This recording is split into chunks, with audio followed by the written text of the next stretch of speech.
e convencido, pouco a pouco, a aceitar a desagradável condição atual. Com isso, poderia reincorporar esse grupo de ideias ao âmbito do consciente, do qual havia sido isolado por um mecanismo de fuga.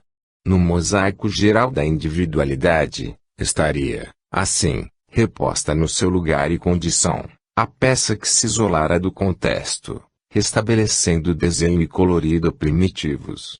Aí, sim, seria indicado o emprego de termos como fusão e reintegração.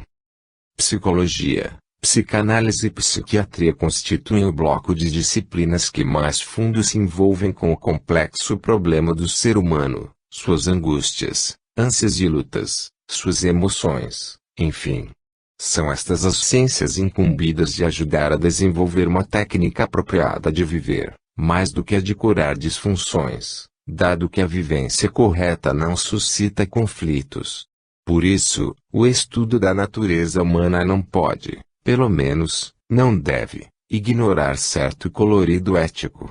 No eterno binômio proposto pela filosofia, o ser humano e o contexto em que vive, cabe a essas ciências ajudarem a criatura a encontrar o melhor encaixe possível no ambiente cósmico em que vive, onde quer que esteja, no tempo e no espaço. O exercício adequado das funções atribuídas a esse grupo de ciências pressupõe, naqueles que delas se incumbem, mais do que mera competência, amadurecidas faculdades e percepções. O objeto desses profissionais é o ser humano, usualmente em crise, agitado por emoções em tumulto, necessitado de compreensão, em busca do toque humano, da sensibilidade e participação de mais alguém nos seus problemas íntimos. Freud identificou corretamente esse aspecto, ao sinalizar a situação com um termo pejado de implicações, transferência, ou seja, o processo, segundo o qual, emoções, sentimentos e desejos reprimidos, na infância, diz ele, mas não apenas aí, são dirigidos a outra pessoa, no caso, o analista. Trata-se, pois, de um claro mecanismo de partilha, redistribuição de carga, exercício de solidariedade, que exige daquele que se propõe a ajudar, postura fraterna e amiga, antes que meramente profissional. E profundamente ética. Que outra atitude poderíamos esperar e desejar de uma pessoa a qual estamos pedindo ajuda e a qual estamos entregando um molho confuso de chaves, a fim de que encontre as portas e as abra para os caminhos por onde possamos nos libertar da penitenciária que criamos em nossa intimidade?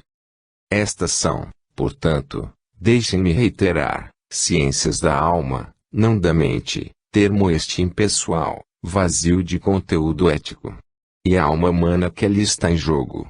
Precisa e deve ser abordada com a necessária competência, mas com a menor dose de compreensão e amor fraterno, como ficou explicitado no centro mesmo da mensagem cristã. 4. Félida, uma histérica histórica. 1. O pioneirismo do Dr. Azzon.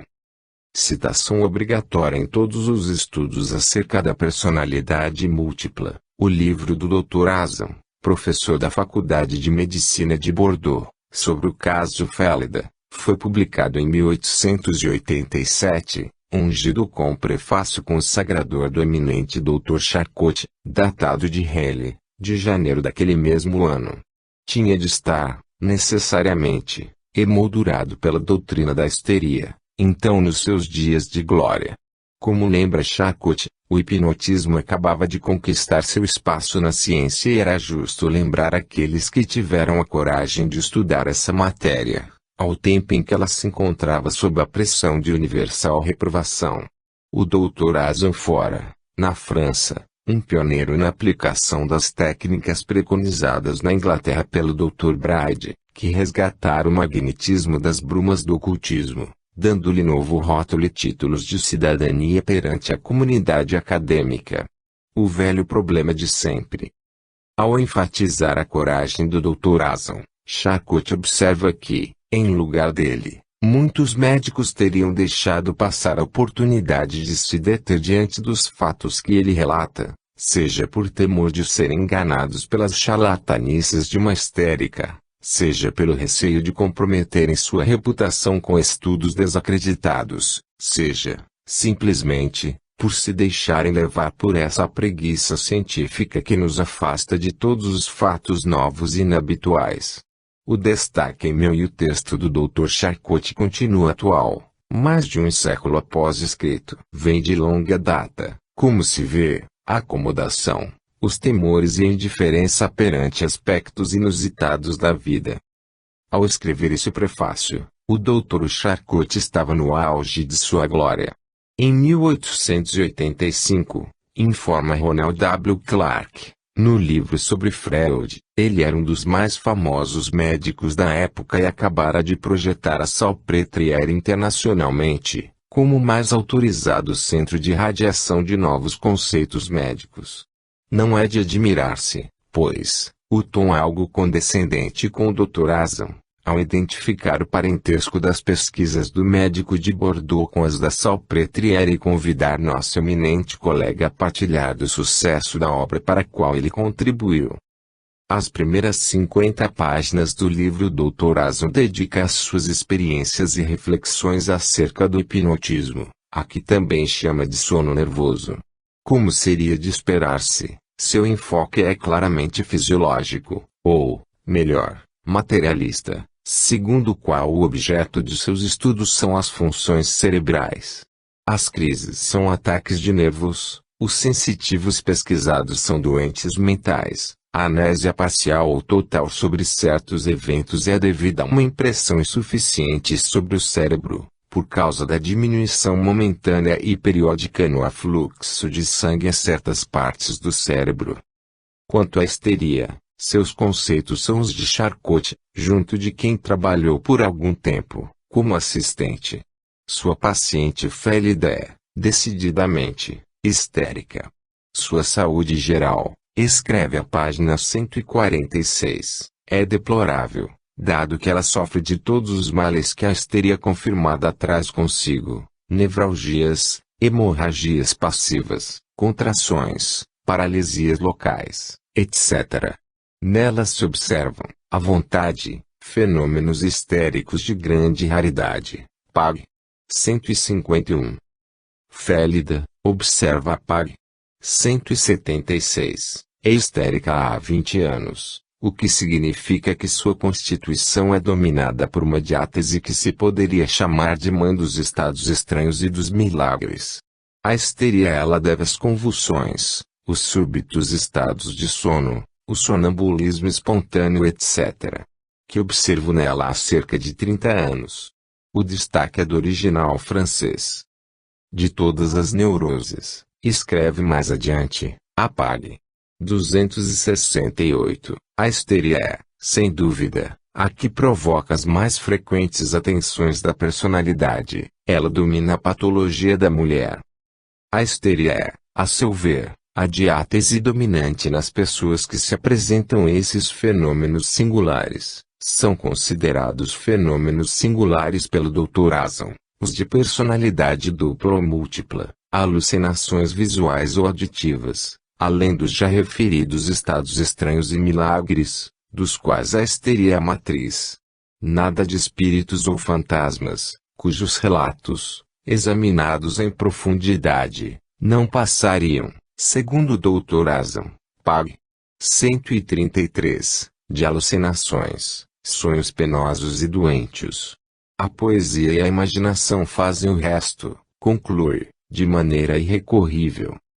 Ao publicar seu livro, em 1887, o Dr. Azam vinha acompanhando o caso Félida há 29 anos, desde 1858, quando, pela primeira vez, foi solicitado a cuidar dela, de quem se dizia sofrer de alienação mental.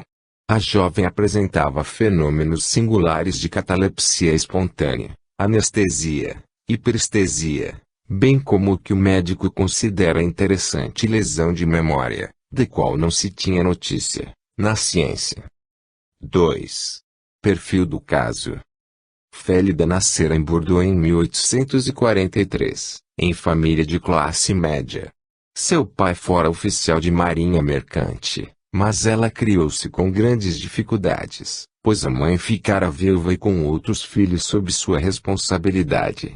Aos 13 anos, já se manifestavam, em Félida, sintomas de nascente histeria, variados acidentes nervosos, dores vagas e hemorragias pulmonares, que não se explicavam pelo estado dos órgãos da respiração. Sem causa conhecida, às vezes sob o impacto de uma emoção, Félida sentia dor nas têmporas e mergulhava em profunda prostração, semelhante ao sono. Ao cabo de alguns minutos, cerca de 10, ela abria os olhos, parecia despertar e passava ao que o Dr. Ason identifica como condição segunda. Decorridas 1 hora ou 2, após novo estado de prostração e sonolência, retornava ao seu estado natural. O leitor habituado aos fenômenos da mediunidade dita de incorporação, reconhecerá facilmente a rotina e os sinais característicos do processo, o estado de sonolência, precedido ou não da pressão nas têmporas, o abandono da cabeça, que pende sobre o peito por alguns instantes, e a retomada da postura e, aparentemente, da consciência por entidade estranha, que se acopla ao psiquismo do sensitivo. A pessoa que desperta após as manifestações iniciais de prostração e reergue a cabeça que tombara sobre o peito, não é mais Félida, como supõe o Dr. Ason, mas uma personalidade que ele próprio reconhece ser inteiramente diferente. Ela levanta a cabeça, e, abrindo os olhos, saúda, sorridente, as pessoas à sua volta, como se acabasse de chegar. Sua fisionomia triste e sombria de há pouco, ilumina-se e denota alegria. A palavra é breve e ela continua, cantarolando, o trabalho de agulha que, em estado anterior havia começado. Ela se levanta, caminha com agilidade e não se queixa mais das 1000 dores que há alguns momentos a faziam sofrer. Abandona as tarefas habituais do lar, sai, circula pela cidade, faz visitas, empenha-se em algum trabalho e seu comportamento e sua alegria são as de uma mocinha de sua condição e idade. Seu caráter, contudo, mudou radicalmente. De triste, ela se tornou alegre, sua vivacidade é quase turbulenta e a imaginação mostra-se exaltada. Pelo menor motivo, ela se entrega à tristeza ou à alegria. De indiferente a tudo, é agora sensível ao extremo. Nada falta dizer para se evidenciar a presença de outra pessoa inteiramente diferente, na posse do corpo de Félida. Todo o raciocínio do Dr. Ason, contudo, desenvolve-se como se Félida fosse uma só pessoa em diferentes estados emocionais. Daí, atribuir a lapsos de memória, as mudanças de personalidade, do que resulta a ficarem sem explicação aceitável as lacunas observadas na sequência natural das lembranças. Na condição segunda, por exemplo, ela se lembra perfeitamente de tudo o que se passou durante os demais estados semelhantes que o precedem, bem como durante sua vida normal. Em outras palavras, Félida não se lembra, no estado normal, de nada que se passa com ela enquanto as demais personalidades assumem. Veremos que há outras, mas na condição segunda, ou seja, quando assume a personalidade invasora, esta sabe de tudo quanto se passa, tanto com Félida, como com as demais personalidades eventuais. Não é a memória de Félida que falha, ela simplesmente se retira do proceno para que a outra personalidade assuma. Cada uma dessas entidades tem a sua memória específica e pessoal.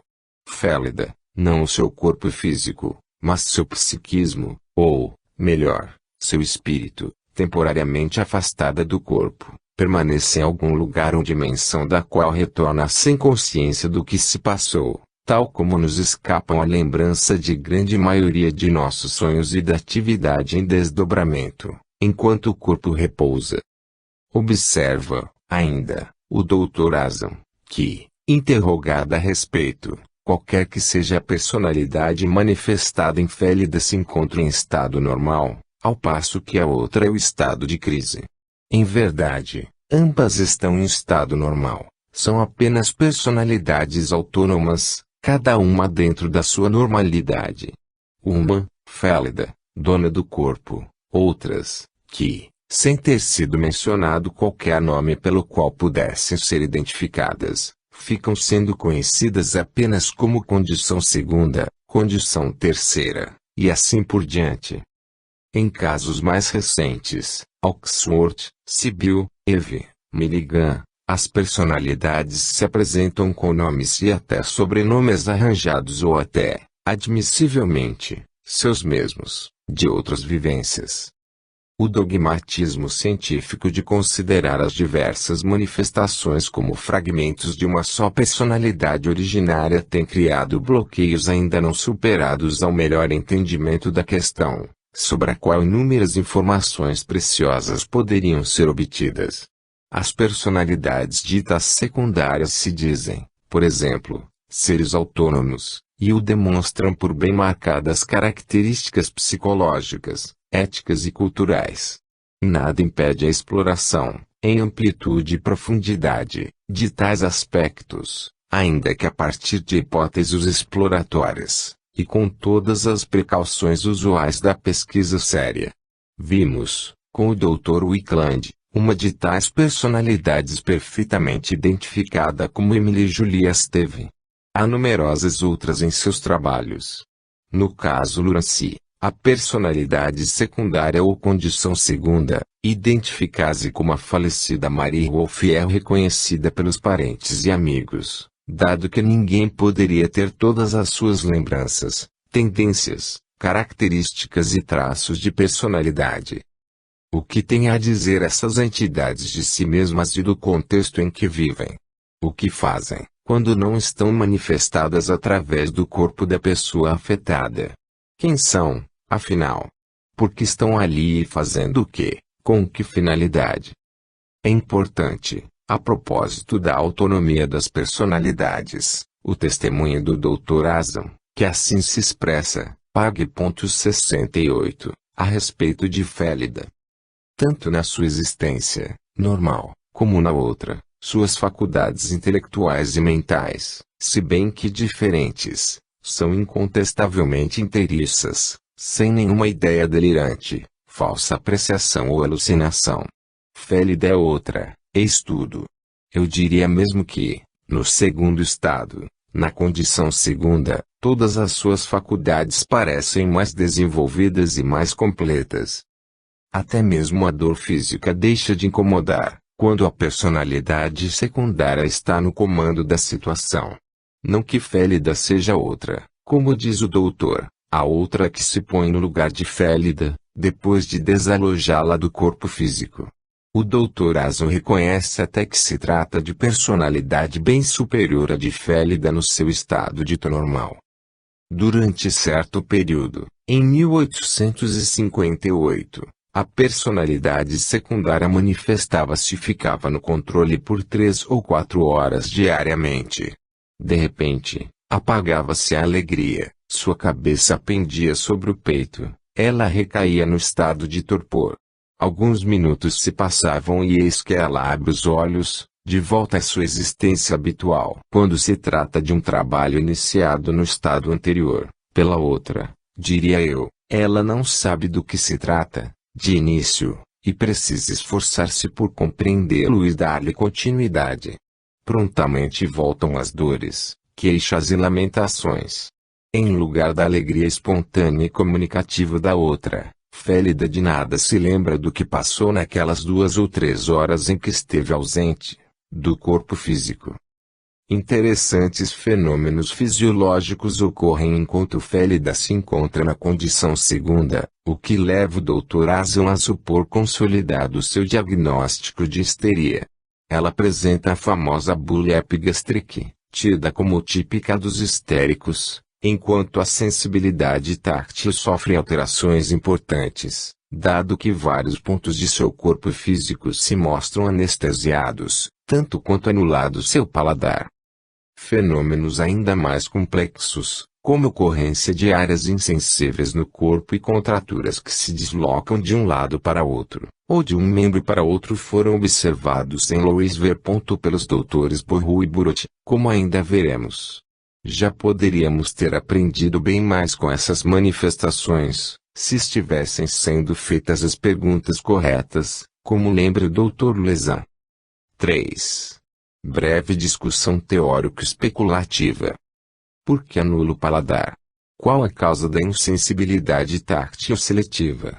O coronel Albert de Rocha já detectara áreas insensíveis nos locais a que chamou pontos hipnógenos, assim classificados porque o toque nesses locais produz o transe hipnótico ou, reversamente, desperta o sensitivo.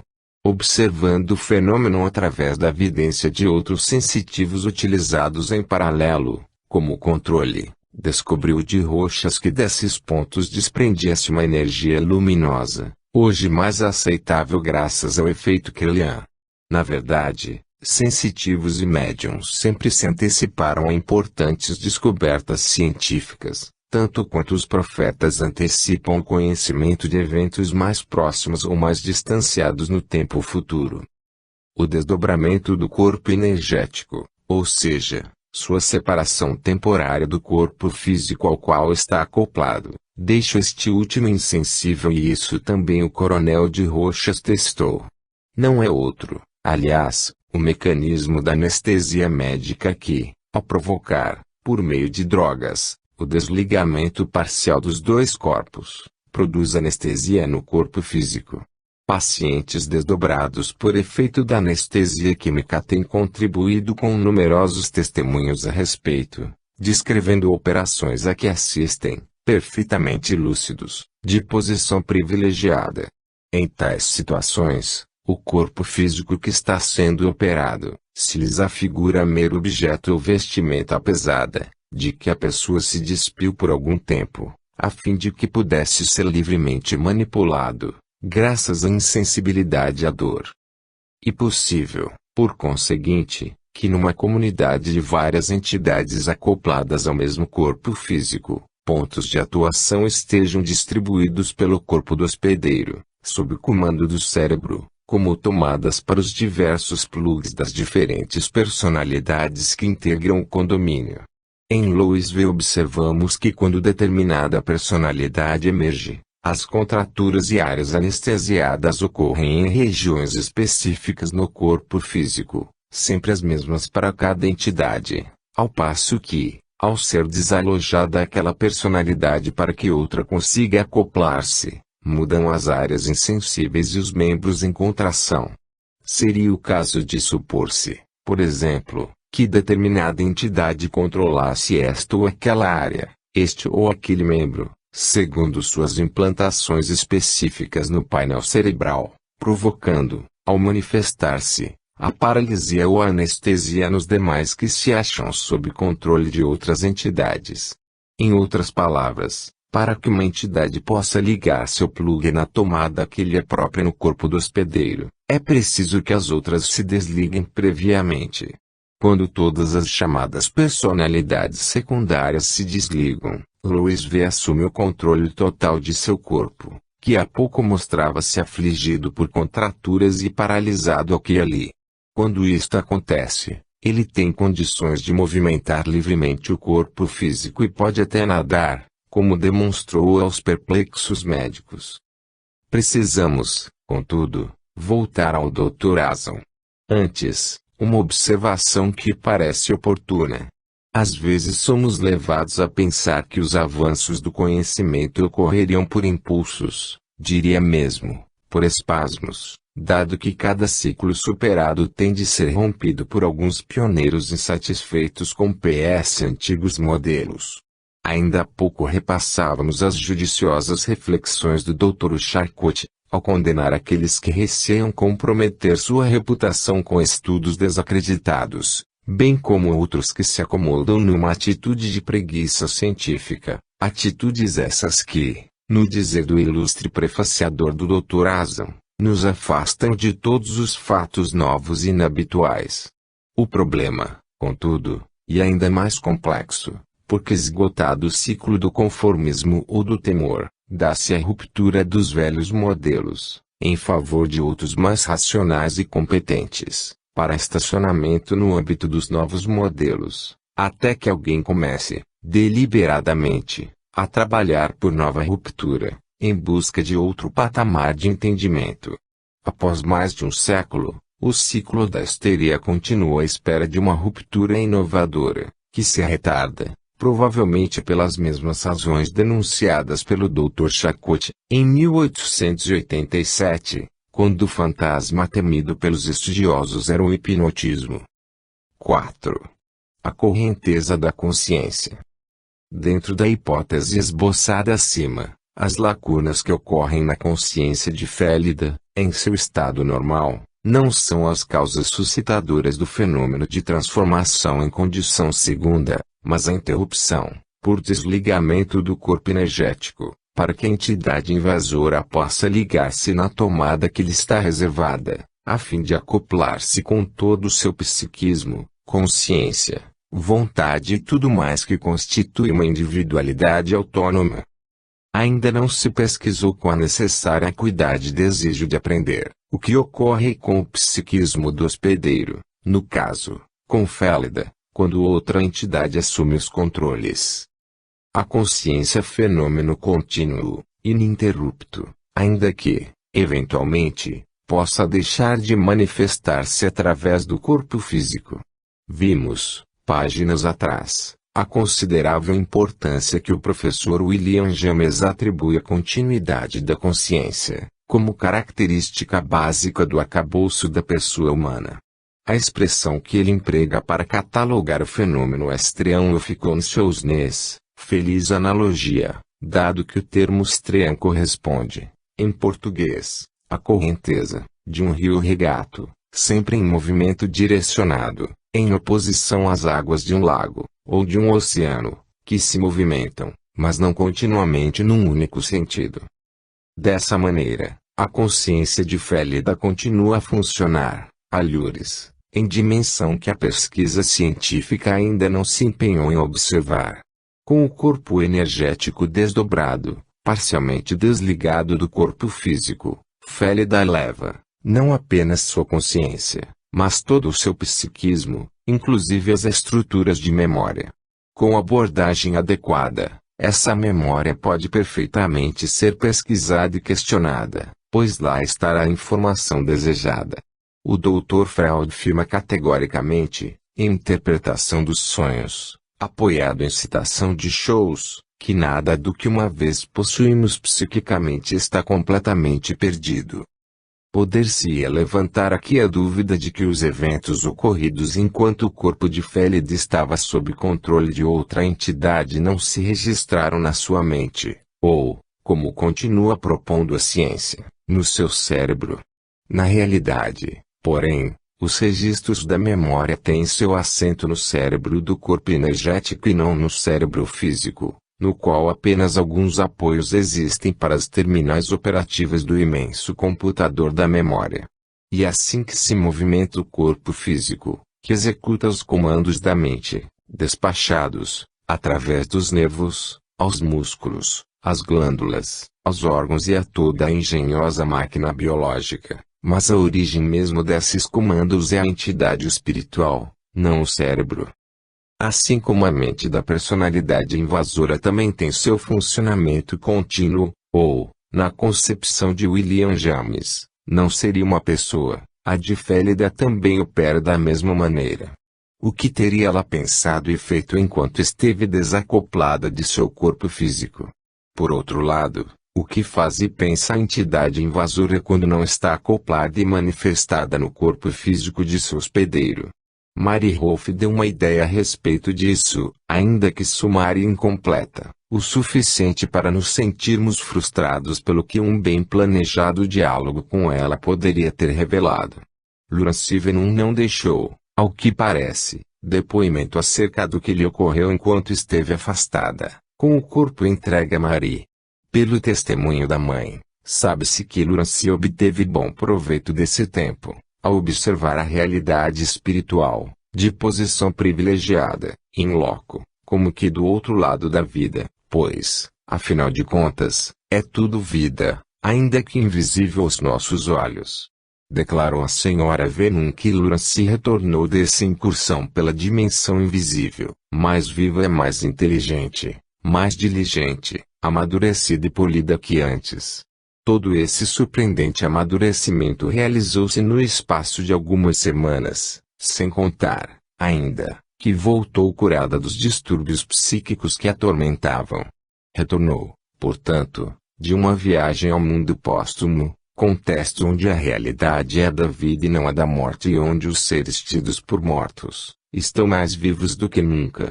Tais lembranças podem não se ter filtrado para a consciência de vigília, manifestada através da instrumentação cerebral orgânica, mas lá estavam, intactas, na memória integral e no corpo energético, onde poderiam ser buscadas, como nos assegura Freud.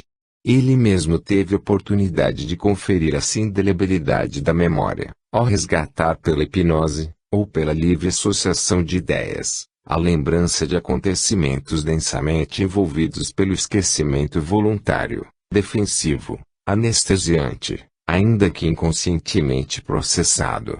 A lembrança não é, portanto, eliminada, fica apenas segregada no contexto do psiquismo, como corpo estranho, expressão de Freud, como vimos, mas real e presente no âmbito da memória que, nesse ínterim, seguiu sendo a correnteza de consciência de que falou o professor William James. 5. Dualidade e multiplicidade. É inadequada a expressão personalidade dupla. Não tenho notícia de algum caso em que apenas duas personalidades disputem o mesmo corpo físico. Mesmo os que se apresentam com essa característica não resistem a uma observação mais atenta. Personalidades secundárias podem passar despercebidas ou, deliberadamente, deixarem-se confundir com as demais.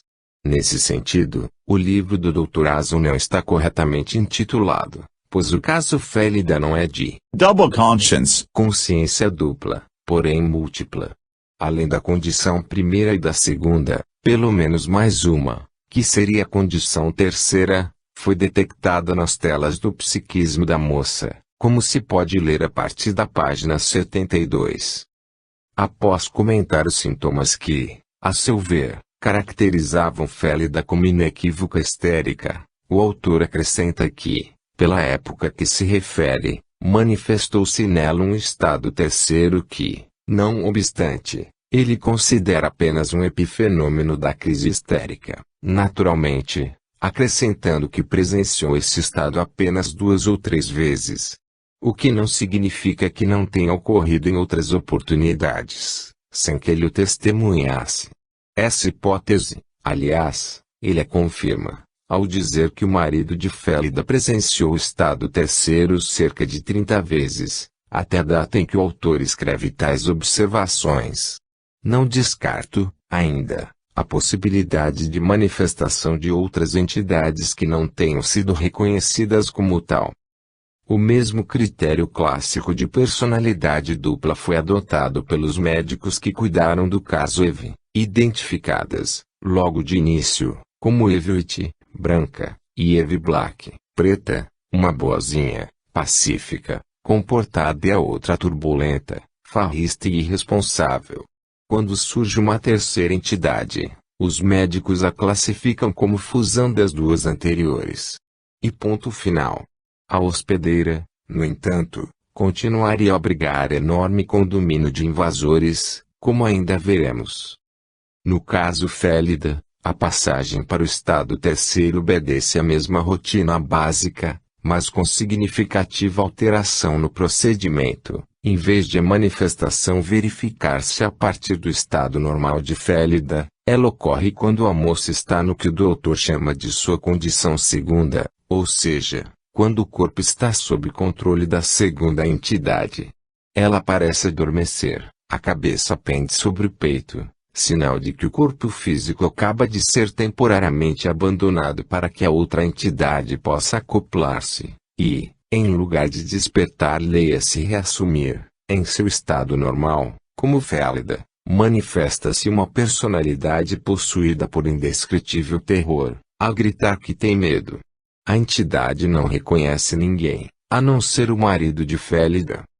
Essa manifestação dura pouco e, segundo o Dr. Azzon, Oferece as únicas oportunidades em que ele percebe nela concepções falsas, ou seja, alucinações, que a deixam literalmente em pânico. Não passa pela cabeça do doutor que a entidade manifestada em Félida esteja, de fato, dando curso ao seu pavor porque, de alguma forma, está contemplando cenas reais naquele momento. A alucinação é um dos muitos aspectos do psiquismo humano ainda por estudar com a devida atenção e a necessária competência. Por outro lado, a aguda sensibilidade de Félida, que, aliás, caracteriza nela a faculdade mediúnica através da qual entidades estranhas podem manifestar-se, é que leva a perceber fenômenos que usualmente escapam às pessoas menos dotadas. O Dr. Asan considera tais percepções, de início, como alucinações auditivas ou olfativas resultantes do estado hiperestésico dos sentidos, uma das características da histeria. Verificou posteriormente, contudo, que uma simples exaltação dos sentidos era suficiente para fazê-la ouvir conversas e ruídos, bem como sentir odores que nenhuma outra pessoa à sua volta era capaz de perceber. Mesmo essa exaltação dos sentidos, segundo ele, é própria da histeria que, como vimos, estaria sempre preparada para acolher a verdadeira multidão de sintomas e fenômenos inexplicados. O Dr. Asan mostra-se convicto da perfeita autonomia entre as duas personalidades principais de Félida e, provavelmente o estaria também em relação à terceira, se não a tivesse classificado sumariamente como epifenômeno da crise histérica.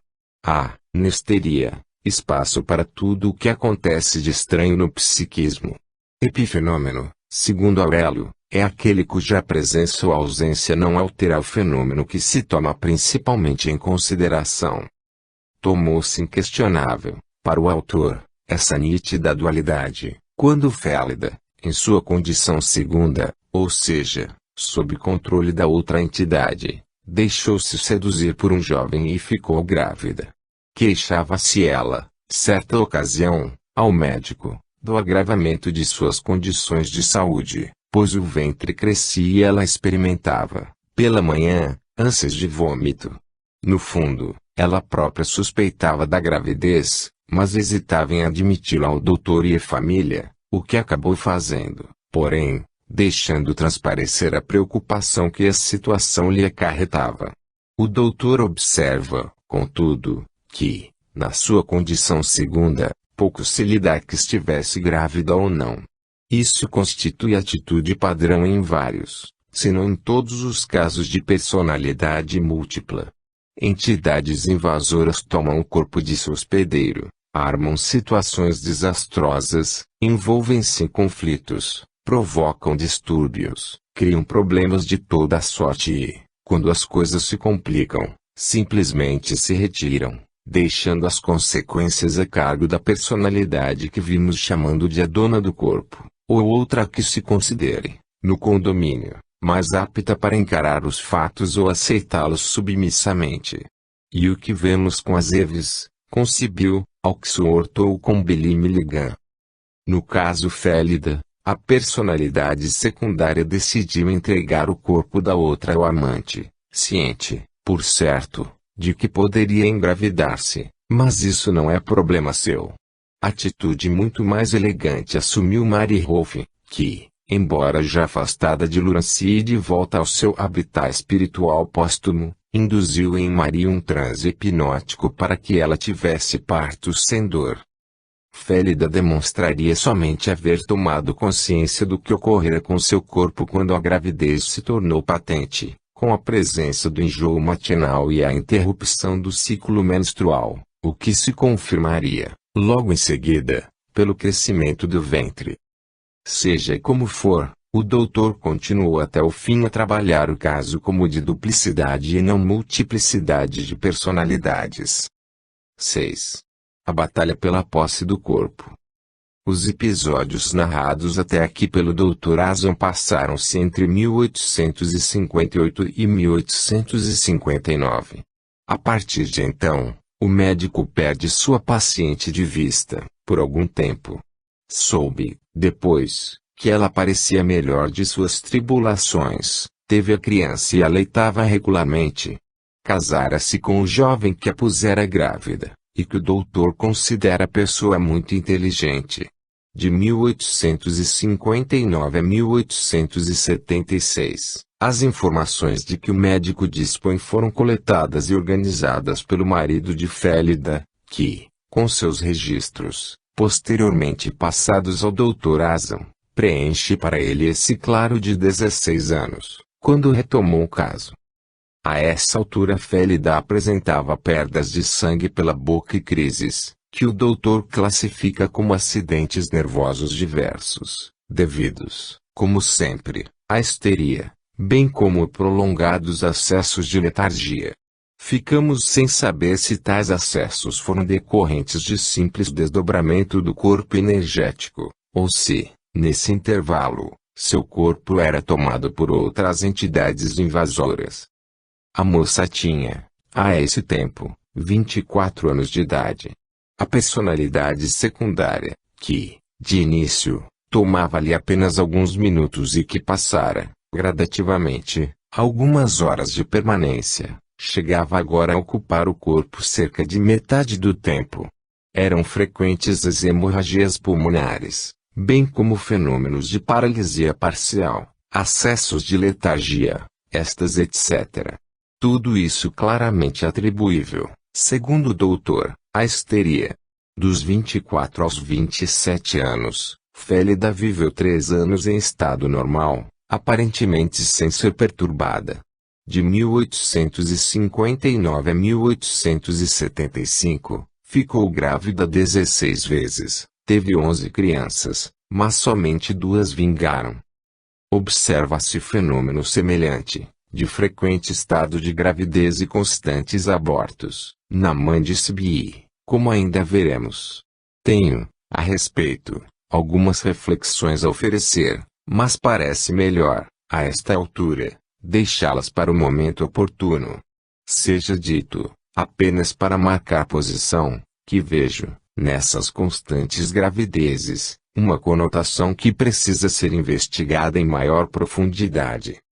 Outra informação, no mínimo curiosa, todos os 11 partos de Félida ocorreram na sua condição normal, o que confirma a observação de que as personalidades secundárias, algumas delas, pelo menos, desembaraçam-se facilmente de ônus ou dificuldades, sofrimentos e consequências de atos praticados por elas quando na posse do corpo. Com Oxford e Billy Milligan, esse aspecto atingiu proporções dramáticas, quando não trágicas. O objetivo de algumas dessas personalidades, além de criar dificuldades de toda sorte às suas vítimas, concentra-se em divertirem-se, gozarem os prazeres e as alegrias que o corpo físico possa proporcionar e, em seguida, abandoná-lo irresponsavelmente, ao seu dono, que irá arcar com as consequências de uma gravidez, de uma bebedeira, e até de crimes. Uma das personalidades ligadas a Sibylle assinou uma promessa de compra de um imóvel, que a pobre hospedeira, como pessoa física, não tinha a menor condição de pagar. Ao retomar o caso, o Dr. Asan observa que, ao passo que em 1859, a personalidade secundária ocupava o corpo de Félida, ele não emprega estas palavras, cerca de 10% do tempo, começava agora a ocupá-lo por mais de metade do tempo, caminhando para exercer o domínio durante todo o tempo. Isso chegaria praticamente a acontecer mais tarde, quando Félida só eventualmente, e por breves minutos, conseguia emergir no seu próprio corpo físico. A esse tempo, Félida tem 32 anos de idade, é mãe de família e dirige uma pequena mercearia.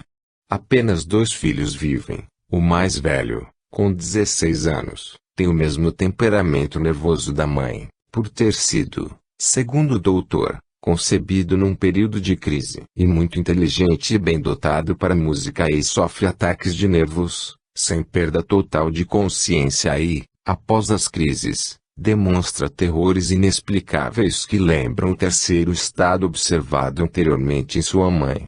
O Dr. Asan, naturalmente, Atribui essas turbulências à influência hereditária.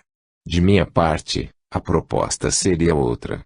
Suponho, mais uma sugestão a verificar-se, quando a oportunidade apresentar-se a um médico alertado para esses aspectos, suponho, dizia, que o menino pode ter sido precisamente aquela entidade apavorada que, ao manifestar-se pela futura mãe, produzia os fenômenos que o Dr. Ason classificou como condição terceira. Ou seja, o menino seria precisamente a personalidade que se apresentava através do psiquismo da mãe mergulhado em estado de terror. Instrumento viável para buscar informações esclarecedoras na sua memória, seria o da regressão, via hipnose, mas isso não foi feito, sequer pensado.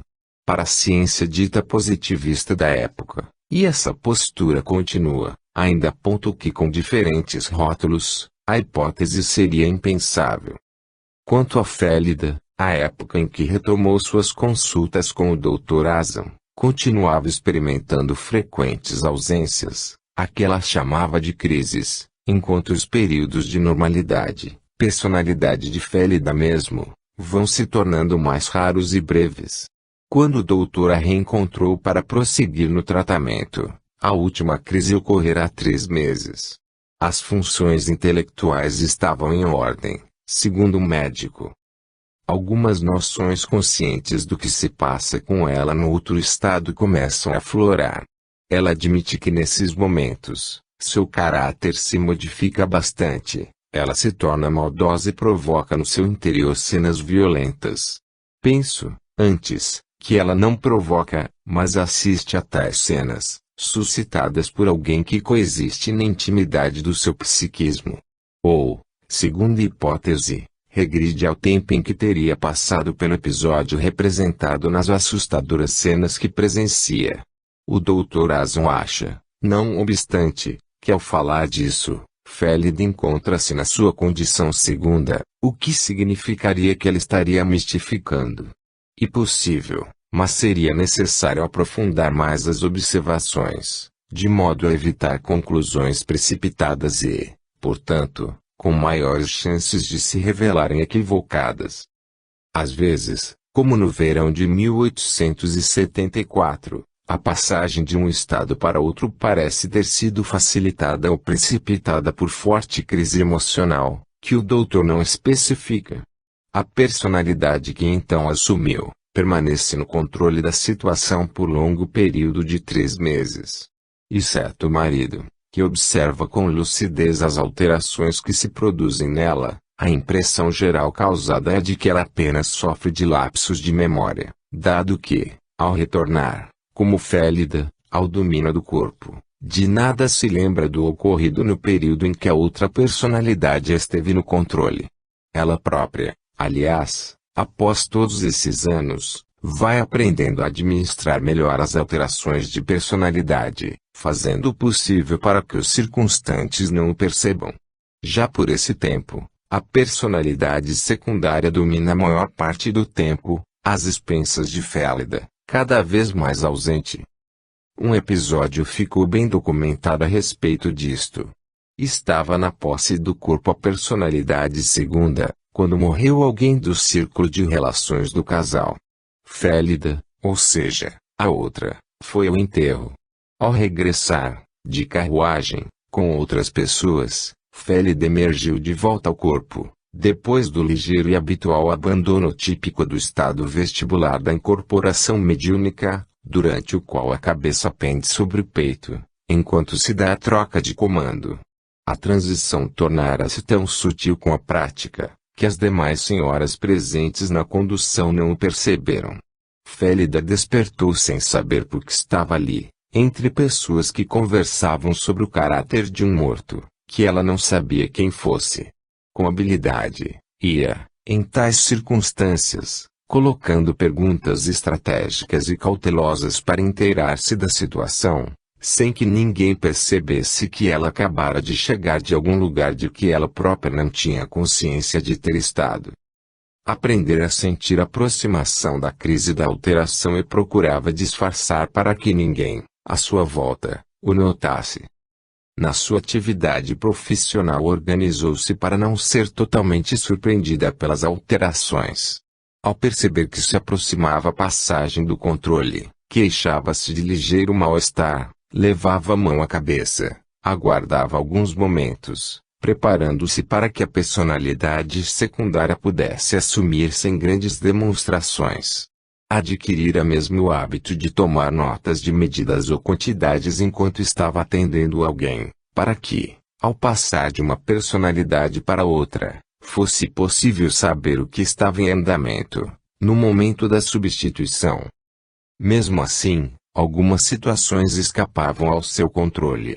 Certa vez, por exemplo, deram-lhe um cão enquanto seu corpo estava com a personalidade segunda. Ao reassumir, o cão aproximou-se para festejar e ela o expulsou com horror, pois não gostava de animais. Além do mais, aquele cão lhe era desconhecido, disse, e se intrometera pela casa dentro. No relato de Oxford, como veremos, um cão demonstra excelente relacionamento com algumas das personalidades e franca hostilidade com pelo menos uma delas, a qual ameaça atacar. Também o gato de Sibyl tem suas preferências e aversões entre as diversas personalidades manifestadas na sua dona. Voltaremos ao tema, no momento oportuno, pelo singular relevo que vemos nesse curioso aspecto.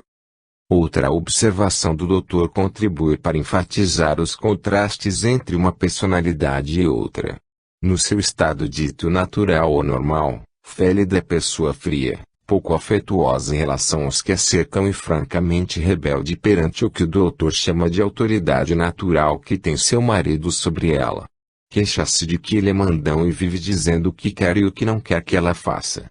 Ao expor tais sentimentos ao doutor, ela tem uma observação curiosa: ainda bem que na minha outra vida, eu lhe digo tudo quanto penso. Ficamos sem saber se é por ouvir dizer ou se tem alguma consciência, naquele momento, do que se passa quando seu corpo está sob controle da outra entidade. Pode ocorrer, ainda, que a mudança de estado, como diz o autor, ocorra durante o sono. Ela adormece como Félida e desperta, horas depois, durante a noite ou pela manhã, como a outra. O que também é coerente no âmbito da incorporação mediúnica. O sono ou o estado mais profundo do repouso suscitam ou facultam um desprendimento parcial do corpo energético, permitindo, portanto, o acoplamento de outra entidade. Estas demonstram estar sempre atentas e prontas para assumir o controle do corpo físico em qualquer oportunidade ou situação em que isso seja viável. Pelo depoimento de outros casos, Eve, Sibyl, Oxford e Milligan, ficamos sabendo que essas oportunidades de tomada do corpo podem ser espontâneas, estimuladas ou provocadas pela entidade que deseja assumir os controles. No caso de Emily e Julia Steve, que colhemos no livro do Dr. Wickland, o espírito informa que havia um velho áspero e mandão que impunha sua vontade a toda a pequena comunidade. Por essa época, 1875, o estado normal de Félida durava, no máximo, 2 ou 3 horas cada 2 ou 3 meses, ao passo que a condição segunda mantinha-se no controle a maior parte do tempo. Não sei se tal situação tem algo a ver com o que se segue, mas imagino que sim. Num dos curtos períodos de normalidade, Félida tentou o suicídio, provavelmente ante a convicção de que estava perdendo gradativamente o controle de seu próprio corpo, que a entidade invasora dominava por espaços cada vez mais amplos. Situação idêntica ocorreu com Sibyl que, a certa altura, tenta matar-se, certamente para livrar-se das pressões que sobre ela exercia toda uma comunidade de entidades com interesses conflitantes e sempre exercitados à custa de suas ausências. É oportuno lembrar que em ambos os casos, Félida e Sibyl, e a entidade principal que resolve tomar a iniciativa do suicídio. Ressalve-se, contudo, que qualquer outra entidade, no eventual controle do corpo, pode provocar a morte deste, num acidente, por exemplo, mas não deliberadamente, como no suicídio. Riscos assim graves ocorrem com Oxford e também com Billy e Milligan. No caso síbio, a entidade que administrava o condomínio espiritual assume o comando em momento crítico, impedindo que a dona do corpo se mate. Posteriormente informa a doutora o que fez, ao dizer que Síbio quis suicidar-se, mas que ela, Vicky, o impediu. Não temos informação do que realmente aconteceu com Félida, mesmo porque o Dr. Asan somente fica sabendo do incidente depois de tudo normalizado. Nesse ínterim, Félida tem terríveis pesadelos recorrentes, durante os quais se vê num matadouro, onde se degola a gente. A recorrência do chamado sonho nos leva a supor algum fato real no passado, possivelmente em outra existência, na qual ela tenha praticado ou assistido à prática dos crimes que ora presencia nos seus pesadelos. É até possível que isso tenha algo, ou tudo, a ver com a entidade que se manifestava em pânico, através dela como condição terceira. Não seria surpresa para mim se essa entidade fosse a mesma que renasceu como seu filho, com graves problemas psíquicos.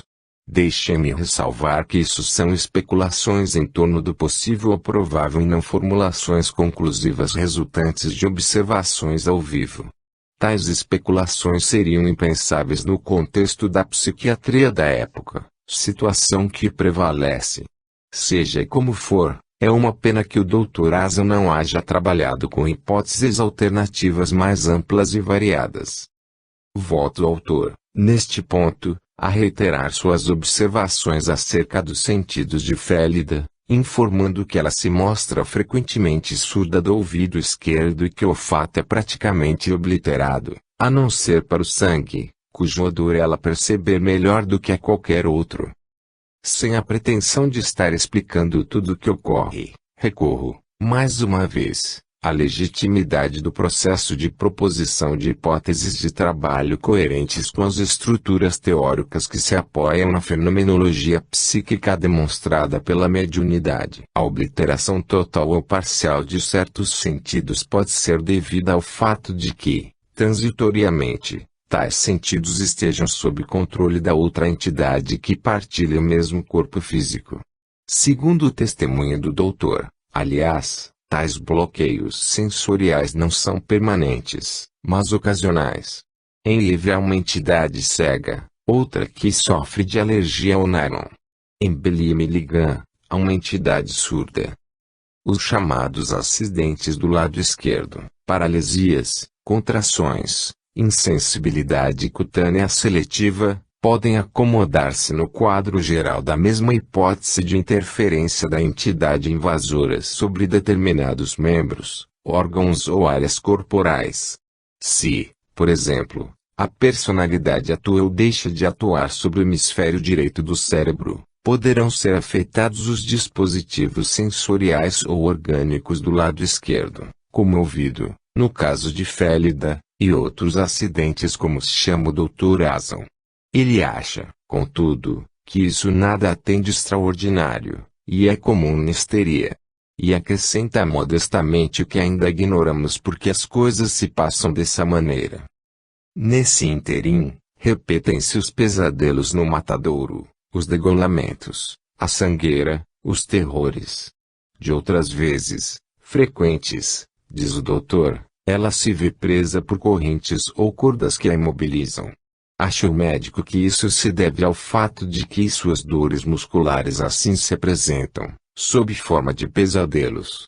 É possível, mas a minha impressão é a de que essa ótica está invertida, ou seja, os pesadelos, como reprodução onírica de fatos realmente acontecidos no passado, suscitam dores corporais. O que leva a essa formulação é a incidência de singulares e dramáticos fenômenos psicossomáticos em Félida, sempre atribuídos às onipresentes manifestações histéricas. Além dos sangramentos pulmonares sem conexão alguma com o estado do aparelho respiratório, que é bom, há outros sangramentos inexplicáveis. Certa vez, sem ferimento de qualquer espécie, escorre considerável quantidade de sangue, durante a noite, da parte superior da cabeça de Félida. Ela apresenta, ainda, hemorragias nasais, somente do lado esquerdo enquanto metade de seu rosto, além de outras áreas do corpo, ficam avermelhadas, sempre à esquerda. Essas manchas produzem sensação de calor, quase de queimadura e suscitam inchações tão violentas que, certa vez, na rua, a luva que cobria a mão dela arrebentou-se.